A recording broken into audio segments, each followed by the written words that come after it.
my name is Heather Rappel, and I'm one of the program leads at Asia Pacific Development, Diplomacy and Defence Dialogue, otherwise known as AP4D. We're delighted you've all been able to join us for this AP4D In Conversation event, a case study in integrated statecraft, Australia and the Regional Assistance Mission to Solomon Islands. I'd like to begin today by acknowledging the Ngunnawal people, traditional custodians on the land from which AP4D broadcasts, and pay my respects to their elders past and present.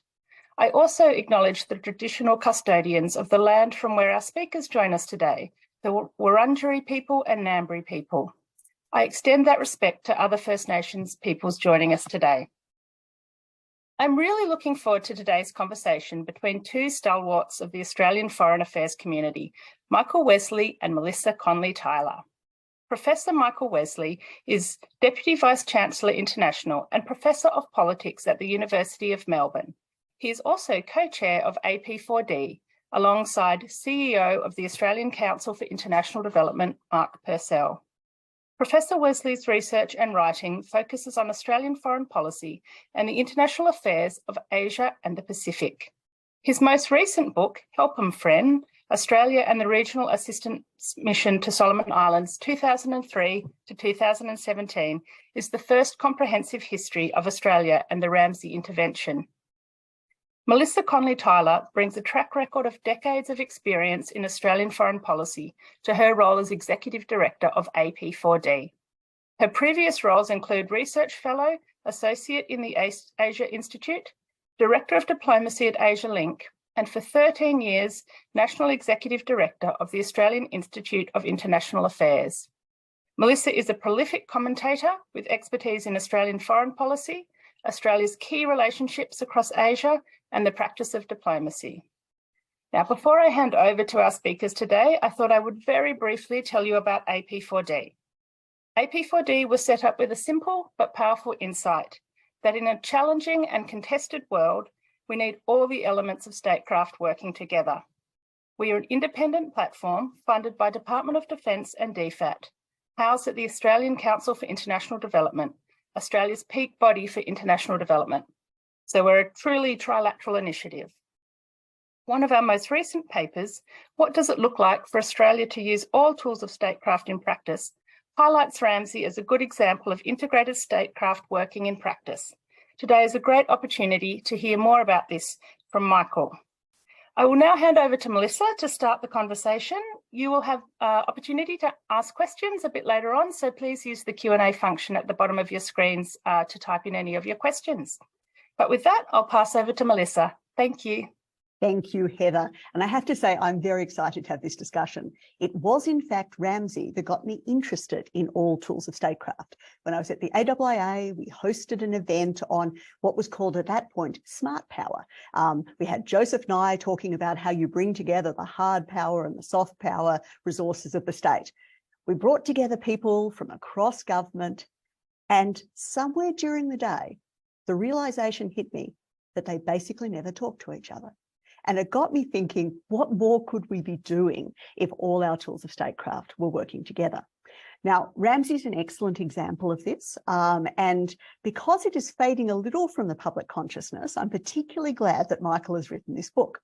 So, Michael, can I start us off with, for the younger members of the audience, can you tell us what was RAMSI, the Regional Assistance Mission for Solomon Islands? Thanks very much, Melissa, and it's great to be doing this event with AP4D and with you, and I see some luminaries involved with RAMSI who are present on the panel as well, and I'm looking forward to interacting with them. Look, RAMSI was essentially a regional Pacific response to the challenge of disorder within Solomon Islands, one of Australia's neighbouring states. Beginning in 1998, there had been a problem of rising interethnic violence on the island of Guadalcanal, and that had survived actually an attempt by Australia and New Zealand to broker some sort of peace agreement in 2000 in the city of Townsville in Queensland. What had really happened then was that the interethnic violence had really degenerated into armed criminality, and the state and society of Solomon Islands were increasingly being held to ransom by armed criminal elements within Solomon Islands and the police as well. And in April of 2003, the then Prime Minister of Solomon Islands, Sir Alan Kemakeza, wrote to the then Prime Minister of Australia, John Howard, asking for assistance.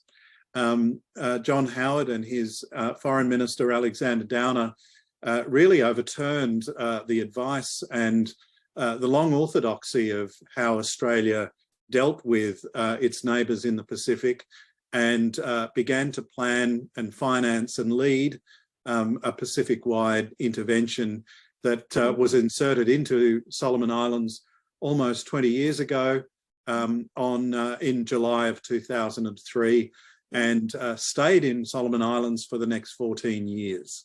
So in a nutshell, Melissa, that's what RAMSI was. And as you say, it was quite a reversal of existing policy. I mean, I know in the book you talk about how Foreign Minister Downer only months before had been ruling out any intervention. And again, it was one of the times when I was watching this unfold that it really hit me for the first time how you can try to change the policy consensus. So you talk in the book about the ASPI paper, Our Failing Neighbour, authored by Ali Wainwright, and how quickly the policy consensus changed. Have you got a feeling about why Australia changed its view?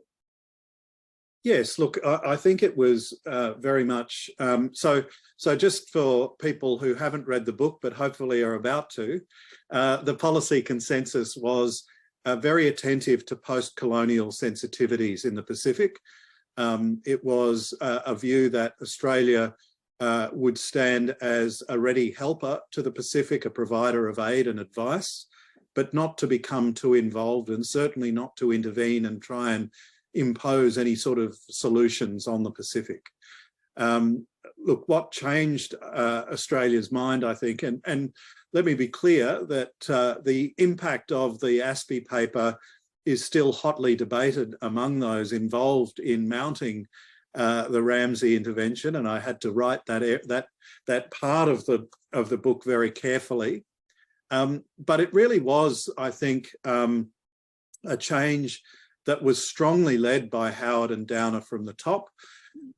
And I think the main reason is that it was the apogee, if you like, of the intervention era, a belief that states, particularly developed Western states, could intervene cooperatively in other states that were experiencing serious problems of disorder, and really apply a state blueprint to them to help them function better. This was 2003, people will recall, was shortly after the 9/11 attacks on the United States, the intervention into Afghanistan, and of course the invasion of Iraq. And the belief there that if you were to intervene, whether by invitation or by invasion, that Western states could help non-Western states reform themselves. It was interesting, wasn't it, that, in this case, that it was so important to Howard and Downer that you had both a unanimous request from the Solomon Islands Parliament and you had the support of the Pacific Islands Forum. So they were key parts of the legitimacy. Are there other parts of the legitimacy that really helped the mission? Yes. So obviously it really mattered that there was bipartisan support for it within Australia. Yeah. And the interesting thing for people interested in international law was that that there was no attempt made to gain endorsement from the United Nations Security Council. The reason being that at the time, Solomon Islands recognised Taiwan as the government of China and not the PRC based in Beijing. And so the possibility of gaining United Nations endorsement was non-existent. What RAMSI did get was a statement of from the President of the General Assembly of the United Nations of General Assembly support for what the Pacific Islands Forum was doing. And it sat very much within the framework of the Charter of the United Nations, which provides for regional bodies to provide assistance to member states. And so that level of UN endorsement, even though it wasn't a formal Security Council resolution, was important to the mission as well. Interesting. Well, I'm also interested in how it was delivered. You know, it brought together all these different tools of statecraft. Can you tell us about the different elements that were involved? Yeah, it was a very interesting operation. It was a civilian-led operation that had a significant policing component, and it also had a significant military component. And so you really did have the elements that AP4D talks about, which was the diplomacy, the development assistance, and the defence capabilities really pulling together in the same direction. It was slightly odd in that previously no Australian overseas mission with a military component had been led by a civilian head. So that was a major innovation in RAMSI's operation. It had to be very carefully designed to integrate those elements of the military and policing and civilian capabilities. That was carefully worked out and set out in a letter of commission sent from Prime Minister John Howard to the first Special Coordinator, Nick Warner. Of course, the internal wiring of RAMSI had to reflect the civilian leadership, but also the integration of the military and policing and civilian components of RAMSI, which were, of course, not only Australians, but included people from the islands of the Pacific as well. And I see we've got two former special coordinators with us today, and they may want to comment further on it. So I'll absolutely ask them, yeah. The last thing I would say, Melissa, is that what really stood out to me was how meticulously RAMSI's initial phases were planned. They were planned down to the last day. And I think a lot of RAMSI's initial success came down to how meticulously that operation was planned. And of course, I mean, given the different elements you're talking about, I can't help thinking there's a cross-cultural element of this, different parts of the Australian machinery working together. I was at an event last week for the Australian Civil Military Centre's launch of a new publication, Same Space, Different Mandates. And General John Fruin, who was the initial ADF commander of RAMSI, said, you know, he thinks these sort of publications are absolutely vital because of these issues, working together in the same space, but from different backgrounds. And he said he thought they would have saved about a month if they just sat down on the first day and said, here's how we think, here's what we can do, here's what we can't do. That there was a real learning process. So I'm interested in your take on that. Yeah, and I must give a shout out to General Fruin, who along with James Batley and Nicholas Koppel on this call was enormously helpful and supportive and provided very, very frank recollections on what happened. I think that's right. That was the impression that I did get. I did get the sense that there were times when there was, let's call it tension between the various components of RAMSI. And there were very effective ways of dealing with those, including appealing back to Canberra for guidance on what was going on. But yes, I think that I would, from what I understand, I would endorse his comments that a little bit more work at the front end might have helped sort out some of those issues. Well, I'd like to turn to, I suppose, one of the hardest things in international affairs is to try to work out, would we regard RAMSI as a success, you know, with, as you say, with the benefit of 20 years. I mean, as you note in the book, it happens at pretty much exactly the same time that Australia's involved in the invasion of Iraq. And it's pretty hard to find people these days who would argue that that one was successful. But how would you judge RAMSI's success? What criteria would you use and how would you judge it? So I think there are two criteria by which RAMSI has been judged. One would be by its own criteria of success. And I think my judgment would be that RAMSI was extraordinarily successful by its own criteria of success. It was designed as a narrow intervention that was targeted at certain areas of dysfunction within the Solomon Islands state.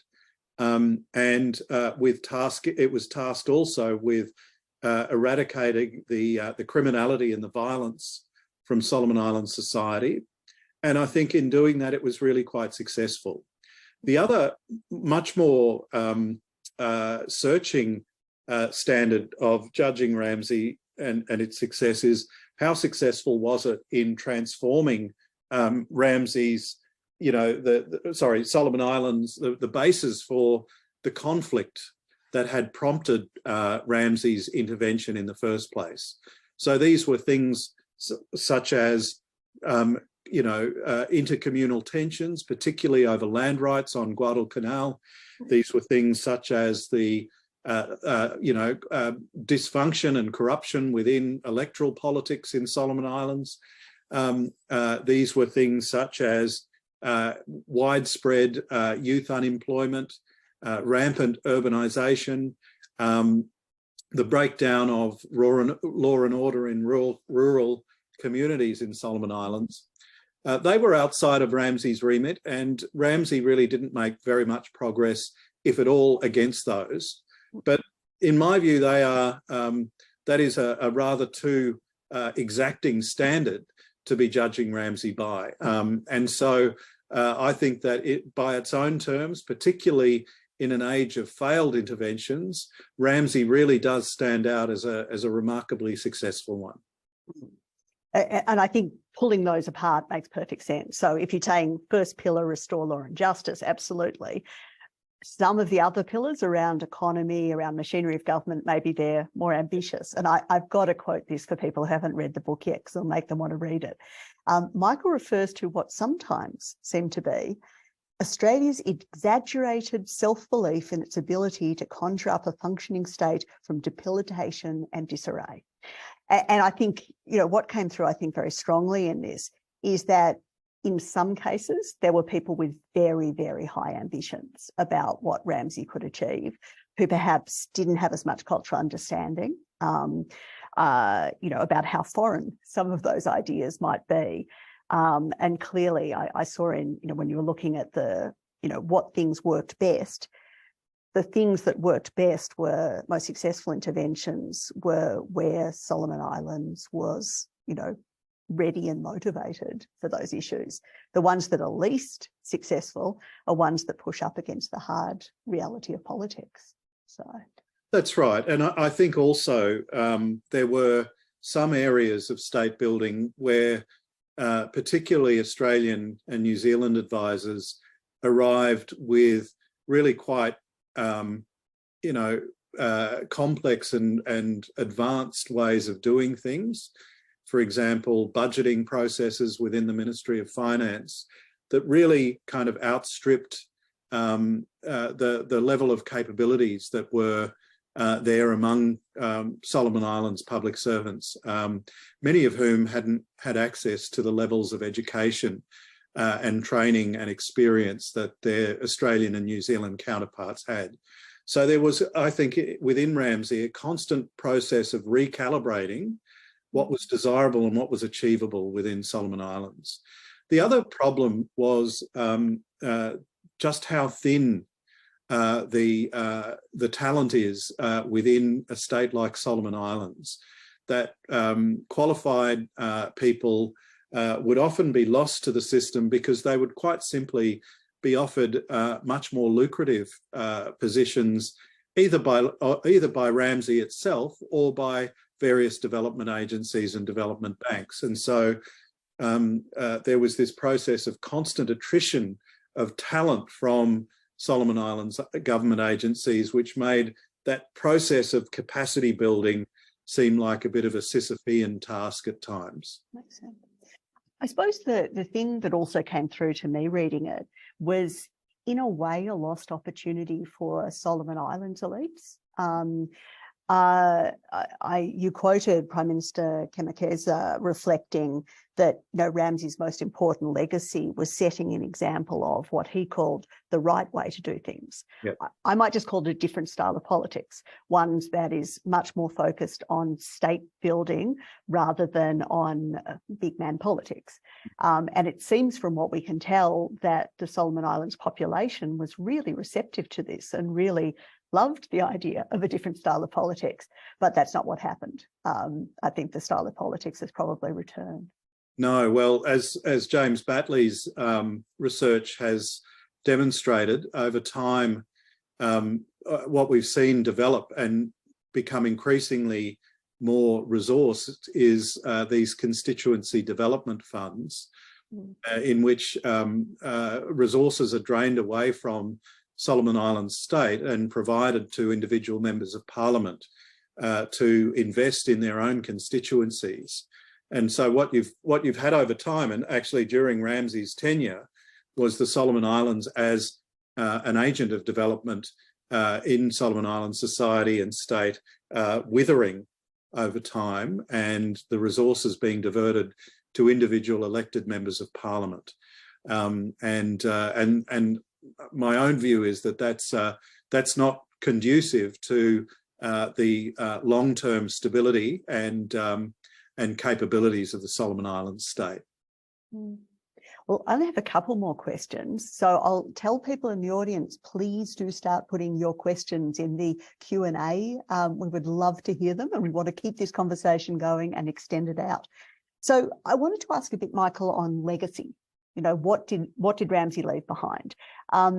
In the book, you quote John Howard saying that RAMSI changed Australia's role and status in the Pacific from an outsider to a regional leader with initiative and resources to make a difference. Would you agree with that? Were there other legacies we should be aware of? Yeah, look, I would. I think that positioning that John Howard spoke of was a wasting asset. I don't think the legacy for Australia of leadership and centrality in the Pacific has endured terribly well. I think divergences over things like climate change have eroded the legitimacy of Australia's role in the Pacific, and certainly I think eroded its ability to play a leadership role going forward. I think in terms of building the people-to-people warmth between Solomon Islanders and Australians, RAMSI endures as a really positive element in what was achieved. I think most Solomon Islanders would acknowledge Australia's key role in establishing and leading a mission that ultimately freed them of the rule of the gun and the big man and the violent criminal was a good thing. But I think another legacy of RAMSI is a much more complex relationship between the Australian government and the elected politicians of Solomon Islands. I think a lot of people who held elected positions in Solomon Islands found that RAMSI and Australia got too close to the way in which Solomon Islands politics works. And so I interpret Solomon Islands signing of a security agreement with China as a direct response to RAMSI, in that current Prime Minister Manasseh Sogavare referred to his relationship with China as giving him the leverage to quote unquote stand up to Australia. So I think the legacies are complex, and we will be living with and working with and around the legacies of RAMSI for many years to come in Solomon Islands and the Pacific. Well, if I can continue on with that, the idea of, you know, where is Australia's relationship with Solomon Islands and the Pacific more generally today? I was really struck by a quote from the book, and again, I'm encouraging people to go and grab it and read it. You say, Australia's engagement with the Pacific is a story of passions outstripping actions, of ambitions outstripping abilities. It's a record of long stretches of lassitude and inattention, punctuated by intense periods of concern and engagement. Ultimately, the Pacific has become a tableau in which Australia plays out its anxieties about the broader world, rather than a region with which Australia engages on its society's own terms. Solomon Islands and its Pacific Island neighbours are deeply aware of how intensely they constitute a central position in Australia's strategic policy. Yes, look, I think I began the book going all the way back to 1883 in what I regard as being Australia's first act of foreign policy, even before we were a federated country. When the Queensland Premier dispatched a magistrate called Henry Chester to take possession of the island of New Guinea, all of the parts of the island of New Guinea not claimed by the Dutch on behalf of the British Crown at the time. And of course, this was repudiated by the British Parliament and the British government at the time. But I think what that did was it put in train a whole series of consequences, which I detail in the first chapter of the book, that led to not only the Federation of Australia, but to a tradition of Australian foreign policy in the Pacific that I tried to summarise in that particularly florid piece of writing that you quoted, Melissa. I did not have that reaction. And again, there are so many treats in this book, including discovering that Queensland tried to annex Papua New Guinea. Fabulous. So we are going to move on to questions from the audience. And so I'm going to encourage each and every one of you to think about something you'd like to hear more about and to put it in the Q&A. And while you're doing that, getting busy and typing your questions, I just want to recognise two of the people here today that Michael mentioned. So we were looking at the list of registrations for this event and noticed that not just one, but two RAMSI special coordinators had registered. So I'm just going to turn to them quickly. First to James Batley, who had, okay, I'm going to say it if you don't, James, a difficult period during the second Sogavare government. And Nicholas Coppell, who was towards the end, very much in the preparing for withdrawal. So over to you, James, for any reactions, any comments you'd like to make. Thanks very much, Melissa. It's good to be here, and I apologise that I have to leave very shortly to be somewhere else. But Michael, I enjoyed reading your book. In some places, it actually re-traumatised me. Just reading back through some of the more difficult periods. I do joke in some of my lectures and classes that it was no accident that the civilian head of RAMSI was called the special coordinator, because that coordination job, the internal coordination job, was really took up an inordinate amount of time, well, a lot of time. And if I can just, perhaps I'm slightly taking issue with General Fruin's comment that, lining up different institutional cultures in an operational sense is more than a matter of just sitting down and having a good frank talk. It is something that you need to work on every day. And in a practical sense, when I was the special coordinator of RAMSI, that meant, well, it's what the military calls a very high battle rhythm. That is a lot of meetings internally to get your ducks lined up. And we certainly found at that stage of RAMSI anyway, that was really critical to maintain that battle rhythm so that RAMSI was operating in a coordinated and coherent way. You mentioned the letter of commission that the Prime Minister wrote. I think all the special coordinators that succeeded Nick Warner received one of those letters, and I think it was an extremely helpful piece of material to have to ensure that everyone understood where they were and what the relationships ought to be. the other aspect of the job of the special coordinator, of course, was a quasi-diplomatic one, public advocacy, and in many senses a political one, given RAMSI's deep involvement in the state. So I think, you know, you talk in your book about sort of technocratic approaches, but I don't think we were ever naive enough to think that this is just a technical mission. It at all levels and at all times was a political one, and that's what made it such a sensitive activity, and one that was vulnerable to political attacks at times, which we certainly saw. I agree that I think the legacy of RAMSI is a mixed one. I think you can point to some successes, and some successes in quite specialist technical areas. So one that comes to my mind is debt management. You know, after a few years, the Solomon Islands debt situation was the envy of the Pacific, and that took a lot of detailed work from experts from our Treasury and finance departments.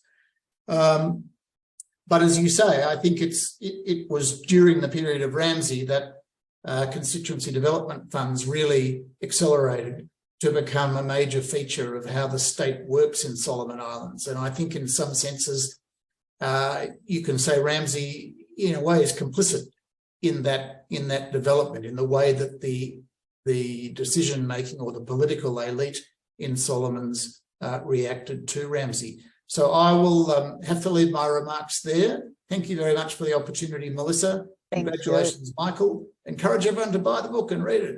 Thank you. Thank you, James. Would you like to say anything in response, Michael? Or should I go can I just register my thanks to James for his enormous support and encouragement in writing the book. He sat down and granted me 2 interviews, very, very long, very extensive interviews, extremely valuable, not only in where I quote him in the book, but also the background and the understanding, that kind of understanding of the day-to-day workings of it all were extremely valuable. And he extensively read draft chapters. So I'm deeply, deeply grateful to James. Thank you. Great. Well, over to Nicholas. Your impressions and reactions, please. Well, thank you, Melissa, and congratulations, Michael, on a very readable history book. I don't think that can be said about many books on history, but certainly you've done a terrific job on this one. Thank you. I think one of the comments or themes that runs through your book is Australia's interest in the Pacific and how it waxes and wanes over time. And this has certainly complicated our relationship with many of the Pacific Island states. One nuance I would add to that is from a diplomatic level, from the perspective of the Department of Foreign Affairs and Trade, it as a department has a very strong presence in the Pacific, not just through the development assistance program, but you know, if you call them political offices as well in the various embassies and high commissions. And I think the benefit of this is that those who were designing RAMSI back in 2003, in my view, had a very good understanding of the situation. The situational awareness of Solomon Islands was very strong. It wasn't a mission which I think another power could have designed. I can't imagine the United States, for example, designing an intervention in Solomon Islands which would have had the features, the characteristics which really contributed to RAMSI's success. And this aspect, this depth, I mean, even today, Australia's High Commission in Solomon Islands is an extremely large one. And the pool of people, you know, who've been rotated through that mission and are now working in the department is very strong. So at the bureaucratic level, Australia still continues to have a very deep knowledge and understanding of the Pacific. Where we have lapsed, I suspect, is at the political level, where it has you know, largely been driven by crisis. Whenever there's been a crisis in the Pacific, whether it be a natural disaster or a man-made disaster, it demands that political level of attention. While, as we know, a good relationship requires constant nurturing. That's, I think, has over periods been missing at the political level in Australia's relationship with the Pacific Islands. We're back on track at the moment, and what's important is that it be sustained and not driven just by responding to crises, whether it be rioting in the streets of Honiara or a cyclone tearing through Fiji or another Pacific Island state. In terms of RAMSI's success, I would agree with you, Michael, that by its own remit, it has been successful. And in terms of addressing these underlying causes, which some people looked to RAMSI to pay attention to, I think if RAMSI had started addressing things like urban drift, youth unemployment, land tenure issues, things of that nature, it would have been too much for many people. Certainly too much for the political class, as I think you've alluded to, but even more broadly. And that, I think, would have risked the broader mandate, the mandate which RAMSI had, and which was sustained, and RAMSI's popularity was sustained right to the end. And I think that's because it kept to its mandate, and it didn't have mission creep. It didn't seek to find solutions for problems which are problems for the people and its leaders of Solomon Islands itself. So yes, the country still has many issues, but they are for the people and the government of Solomon Islands, and RAMSI's contribution is to give it the peace, the stability, and indeed the resources through budget repair to enable to address those issues. Thank you. Michael, any responses? Thank you, Nicholas. Again, let me give my thanks to Nicholas, who also was deeply generous and not only provided me with an interview, but gave me really generous comments on draft chapters as well. So my thanks to Nicholas. Nicholas, you make a great point about Australia's expertise and situational awareness at the time. And I do wonder whether we retain that level of engagement and awareness. One of the things that is often asked of me is, was the absorption of AusAid into DFAT a mistake, which of course happened well after RAMSI was designed and inserted. I tend to think it was. I think that we lost a huge amount of development expertise from the Australian government in the course of that merger. And I think so much of the expertise of that, providing that situational awareness, Nicholas, that you were talking about was AusAid expertise. Certainly there was DFAT expertise, there was Treasury expertise and so on, but I think that AusAid expertise was crucial. So thank you, Nicholas, and I really enjoyed your comments. Right. Well, can I continue on that point, Michael? One of our questions is from Anthony Corrigan, who asks about whether you have a view on the role of managing contractors who were charged with bringing in many of the specialist contractors and advisors on the program. Not really, Anthony. That's outside of my my operational remit. It's probably better to ask that question of Nicholas, really. Can I handle Nicholas, that? Would you come in? Nicholas? I think it always comes down to the individual. The point you made, Melissa, early on was about cultural awareness and working in the Solomon Islands. And one of the problems RAMSI had were for a number of the advisors coming in, and indeed some of the deployments, was the short term. They spend the first few months really getting to understand the country and the place, and then they'd be gone. And that can be true also of contractors as well. But other contractors might have extensive experience in Solomon Islands and not suffer from that. The contractors have usually contracted to come in and do a particular task. while a lot of the capacity building, a lot of the development work which RAMSI was aiming to do was to certainly, yes, restore things in those first few months and early years. But after that, the task was to build the capacity of the Solomon Islands, the machinery of government. And so that there would become a time when RAMSI could leave and people and the bureaucracy in Solomon Islands would be quite capable of continuing.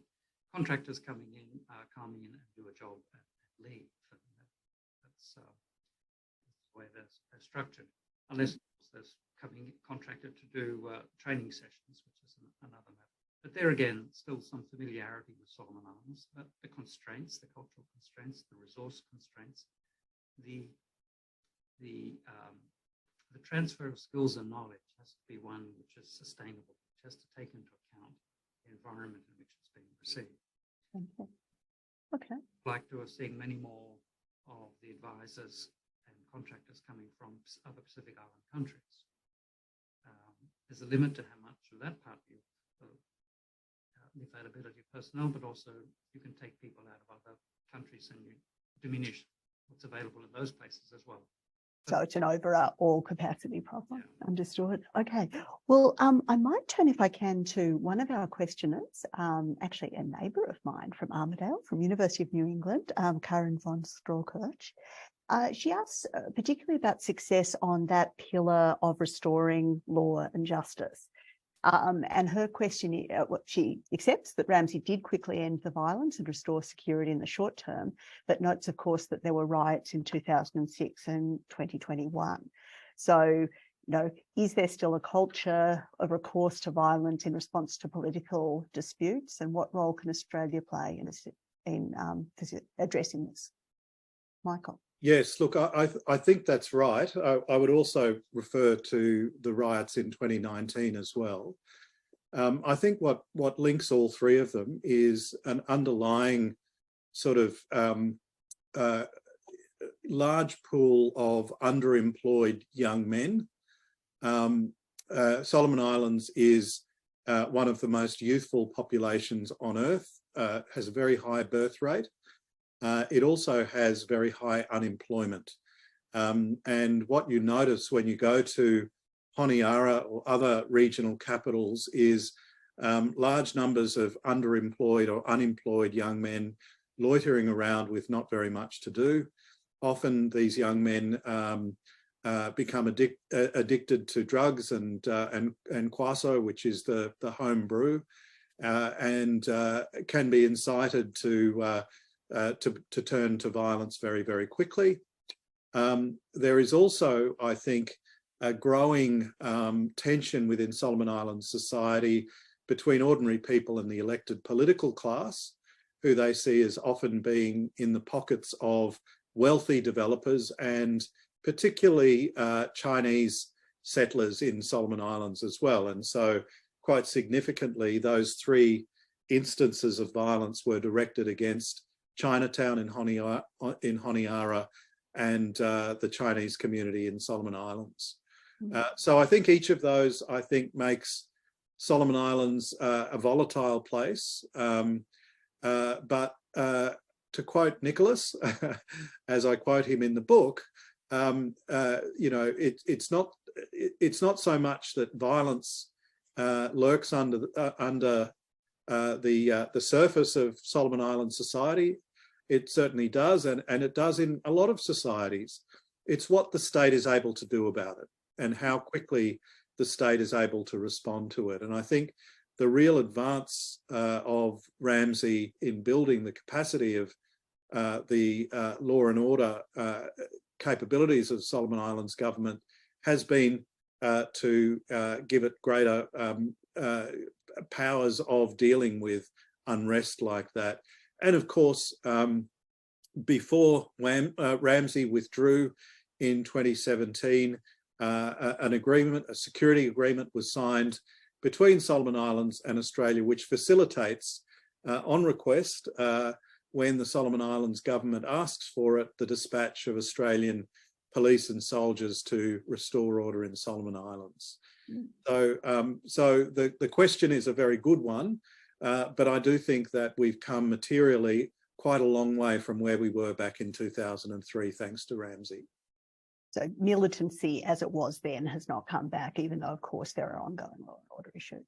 Well, we have a couple of questions in about whether it's realistic for Australia to be trying to build effective, accountable states, given the difficulty in trying to transform political economy. And another one that looks at land issues as central to the conflict and whether RAMSI did anything on that issue. Michael.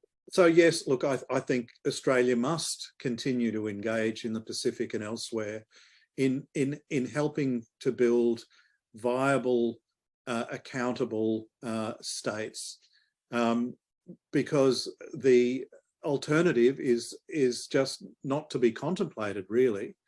The reality that we confront in the Pacific and some of Southeast Asia is the shortfalls in state capacity and what is expected between state capacity and what is expected of the state by the populations themselves. And that was certainly the case in Solomon Islands. I think that we have a duty to the people of Solomon Islands, that we help the government of Solomon Islands to be the best it can be, to deliver the sorts of health, education, law and order services to the people of Solomon Islands that they deserve. And so I do think that we have an ongoing obligation as a wealthy member of the Oceania community to continue to provide assistance, provide resources to our neighbours. You're focusing quite a bit there on our obligations to the Solomon Islands people, which I agree with entirely. One of our questioners has asked about the relationship with Prime Minister Sogavare and his government, given the legacy of RAMSI and the Australian government Sogavare dynamics. How does Australia manage that? Very delicately, I would say. It's a very complex relationship. Sogavare, when I interviewed him, was very grateful for RAMSI. He referred to it in almost religious terms when he made a speech on its departure in 2017. A divine intervention. A divine intervention, I think he called it. But on the other hand, Sogavare is a canny politician, and he realises that he wants to keep Australia close, but not too close. He wants to maintain sovereignty of Solomon Islands and the authority of its elected political class. And so he plays that game very, very effectively. And Australia has to be as deft and as nuanced in working with Prime Minister Sogavare, who has been, I think, now the longest serving Prime Minister that Solomon Islands has ever had. Obviously, Solomon Islands politics is volatile, and that's not to say he will remain Prime Minister, but he will remain, I would say, a very significant player in Solomon Islands politics for some time to come. Well, continuing on with that impact of, US-China competition and geopolitics and how it changes, I suppose the bargaining position of a lot of countries. Andrea Fay is asking whether this sort of environment might see a return to more direct intervention style of international cooperation. Do you see that from either side, I suppose? No, I don't. I think the state building moment or era has passed. I think that it came at a time when we might have had an exaggerated view of what developed Western countries could achieve by intervening. I certainly don't think we have that view anymore. I think that experiences in places like Afghanistan and Iraq have been scarifying experiences. And we also have a range of geopolitical challenges that are tying up and putting very large asks on our resources. So I don't think Australia would lightly consider another intervention in the future. Even though RAMSI was, I think, a success, I don't think we would be walking into a replay lightly at all. Now, I've got a couple more questions to get through, but I think I can. Sue Ahern from Pacific Newsroom has asked a question about the media strengthening part of RAMSI. Any views on that? Look, I think RAMSI used the media extremely effectively. It realised very early on as a mission that one of its greatest assets was the support of the people of Solomon Islands. And I think from Nick Warner onwards, the special coordinators became masters of the use of public communications. The reliance and the affection of the people of Solomon Islands for institutions like the SIBC and Solomon Star newspaper was used very, very effectively by RAMSI. And of course, it had a dedicated public relations strategy. So I think over time, RAMSI did build up the strength and the authority of the Solomon Islands media organisations, and I think that all is to the good. I think any functioning democracy, any process of good governance must have a strong fourth estate, and I think RAMSI was significant in not only using but bolstering that fourth estate in Solomon Islands. Okay. And I have from Dan McAvoy from Deakin University a question about whether RAMSI focused too much of its attention and resources in Honiara, given that a majority of Solomon Islanders live in rural areas. What's your view on that? Hard for me to make a judgment on that one. I know that RAMSI made a conscious attempt to touch all parts of Solomon Islands. I think within a number of months, I struggled to think of what number of months it was. It wasn't very long. There were RAMSI police posts in all provinces, and there was a concerted effort on behalf of RAMSI and its various components to reach all parts of Solomon Islands, which of course is a very dispersed archipelago with several thousand islands and a majority of its population living in remote rural communities. So I think RAMSI was on the whole successful in doing that. That being said, Honiara is the seat of government, the major part of the state in Solomon Islands, and so RAMSI had to spend a bit of time. It was also the epicenter of where the violence and the criminality was. So I think it was a balancing act, and my sense is that it was very much on the minds of special coordinators about maintaining that balance. Now, I might see if Nicholas has any last thoughts before I give us our very last question from Shannon. Thank you, Nicholas. Yeah, RAMSI was very much Honiara-centric for the reasons Michael has mentioned. It was the centre of the violence, and it's the centre of the state, and RAMSI was there to restore law and order and state building mission. Of course, there was violence in other parts of the country on the Weather Coast, and RAMSI was instrumental in getting Harold Keke to surrender and restore law and order in that part of the country as well. We had police posts in all the provinces, and but I think the question gets to the inequalities in development, and that is one of the underlying causes and drift, and also the sense of grievance which underlies justice that leads to violence. RAMSI did not directly and was very clear that addressing root causes, it was not something that was possible to do. Well, if I can, Michael, I'll go to our very last question. So I think it takes us into the future very well. So this is from Shannon Zimmerman from the Australian War College. What can Australia do to better position ourselves to avoid this crisis driven approach to the Pacific? Are there proactive activities and collaborations that might shore up declining trust? Well, one thing Australia can do is better resource our Department of Foreign Affairs and Trade. I think the persistent declines and flatlining of resources available to DFAT and the loss of expertise following the merger of DFAT and AusAid, I think, have only contributed to the problems. there are some very, very able Pacific specialists and development specialists in DFAT at the moment. We just need more of them. And I think we could maintain a much more consistent consistent attention to the Pacific if we were to resource our diplomatic and development agencies more consistently. So that would be my easy sort of one-line answer to that. And that, of course, is the mission of AP4D, which is all about respecting, resourcing all of the elements of statecraft. And I would also say, in response to Chris's question, also resourcing coordination between them. If we want the different elements of statecraft to work together, we can't assume it will just happen.